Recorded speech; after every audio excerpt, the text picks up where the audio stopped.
All right, this is our last note taking on the packet, also on this unit of analyzing polynomial functions. So we're going to talk about function comparison. The skill is to compare properties of two functions, each represented in a different way, algebraically, graphically, numerically in tables, or by verbal description. And if you remember, there were some of these in our last packet, and I told you I erroneously put those in. They shouldn't have been in there. This is the section of our unit of study where they should have been placed. So we're going to practice some more with those. My notes on this would just be to read carefully. And those of you that have been in class with me know that my big deal is draw or sketch a graph, something, but draw or sketch. That makes you be able to actually see it and visualize it much better. So let's do 35. Which function has an odd degree? And there's r of x and s of x. We've actually seen this one before. It was in our last packet. We've talked about imaginary zeros. Here, this one has 2 roots, 1 root, 3 roots, 1 root. 1, 2, 3, 4, 5, 6, 7. So this is a 7th degree. So for sure, this is odd. Why is this odd or not odd?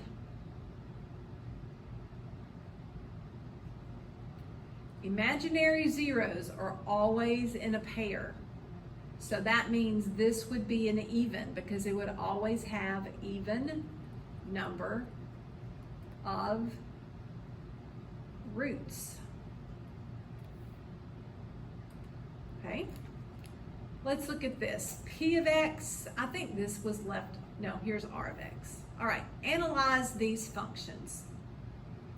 So I'm looking at this and I know this is a cubic, has a y-intercept of 15. It's going to be kind of skinnier. I probably would graph that in my calculator. It's positive.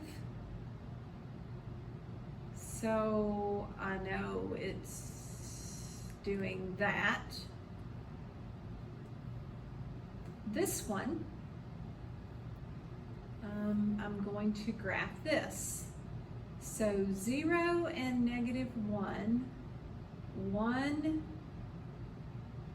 and 1, 2 and 7,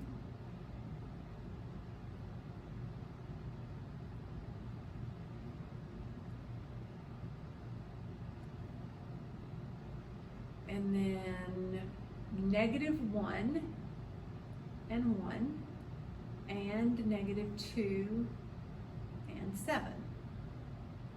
So this graph, something like that. Which function has a greater degree? And it says r of x because it's quartic. Degree of this one because it's quadratic. This one because it has no zeros. Or this one because it has an absolute minimum.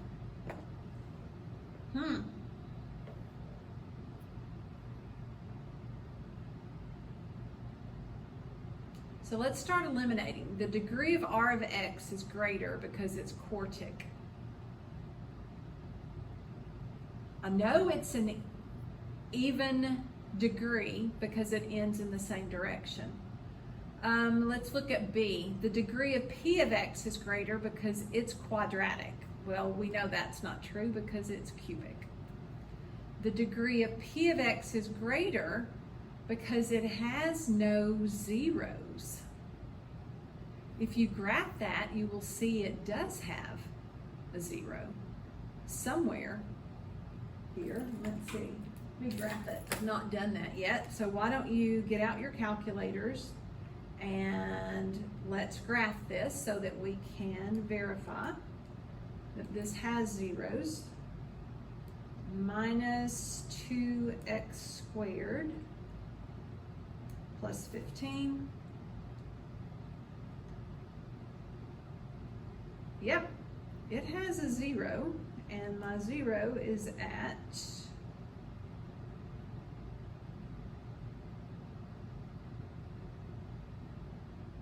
I guess I can't see it exactly.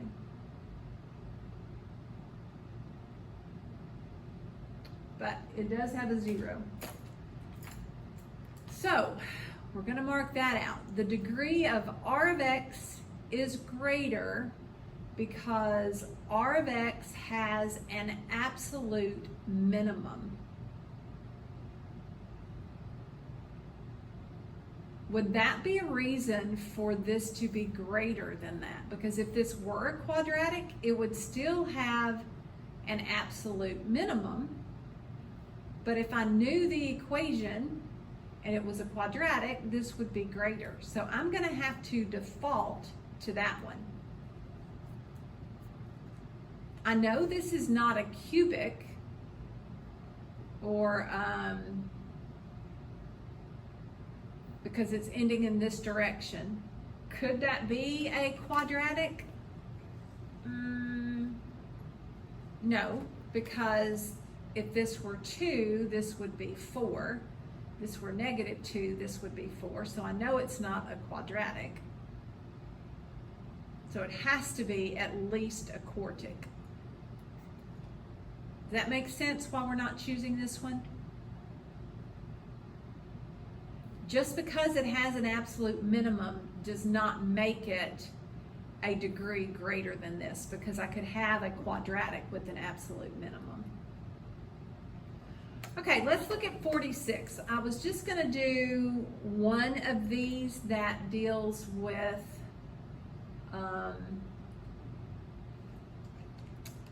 real world applications. We're not going to get to spend as much time on that as I had hoped, just because of all the Pareto and the senior ACTs.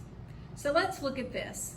At the ruins of Caesarea, archaeologists discovered a huge hydraulic concrete block that has a volume of 945 cubic meters, so meters cubed. The block's dimensions are x high, so if we were to do our volume, this is about the only thing or the only way I can draw a block. Okay, so I know my volume is 945 meters cubed. My dimensions are x high and 12x minus 15 long and 12x minus 21 wide. How do I find the height? That's when I have to use substitution, because volume is also equal to length times width times height. And now we are going to just substitute in.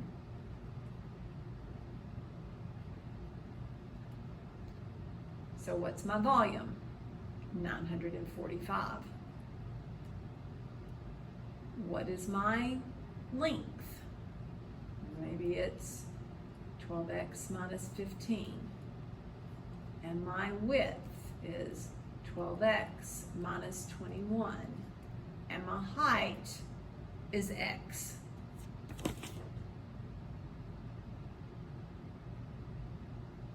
And then I'm going to multiply these out. And I multiplied these two together when I did mine. And I got 12x squared minus 15x.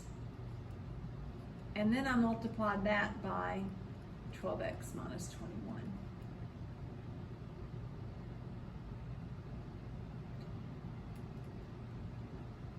And then when I multiplied that out, I got 144x cubed minus 180x squared minus 252x squared plus 315x minus 945 equals 0, because I brought that over so that I would have one equation. And I ended up with 144x cubed minus 432x squared plus 315x minus 945. Okay. What do I do with that? You see that? What am I going to be doing with that information? What am I trying to find?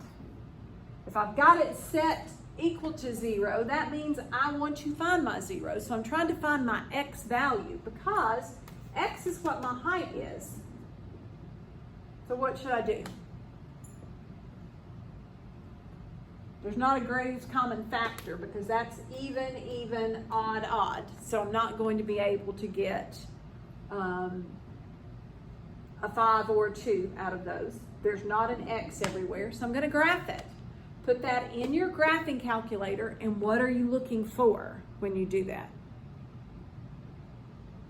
Anytime you set it equal to 0, you're looking for your zeros. And you should be able to plug that in, and you will find the value of what x is. And then you can verify that that's all correct, because once you get your value for x, you can plug it in here and in here, and you will get 3 numbers.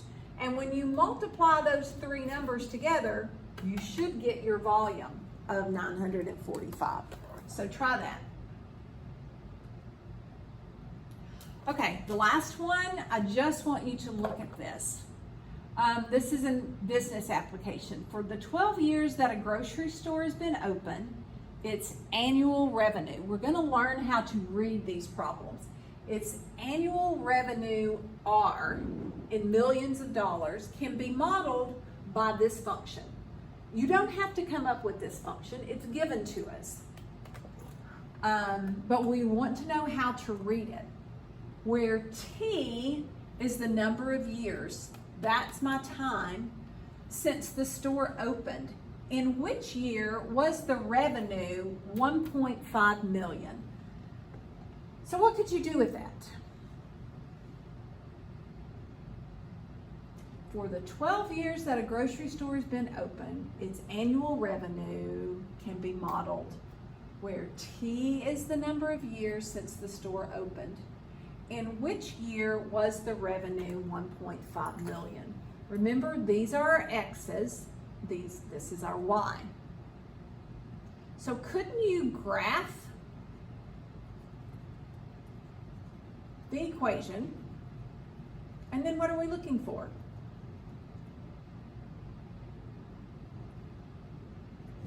Look for what is 1.5 million? Your Y.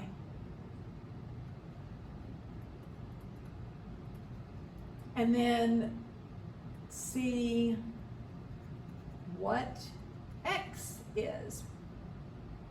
X is going to be the year.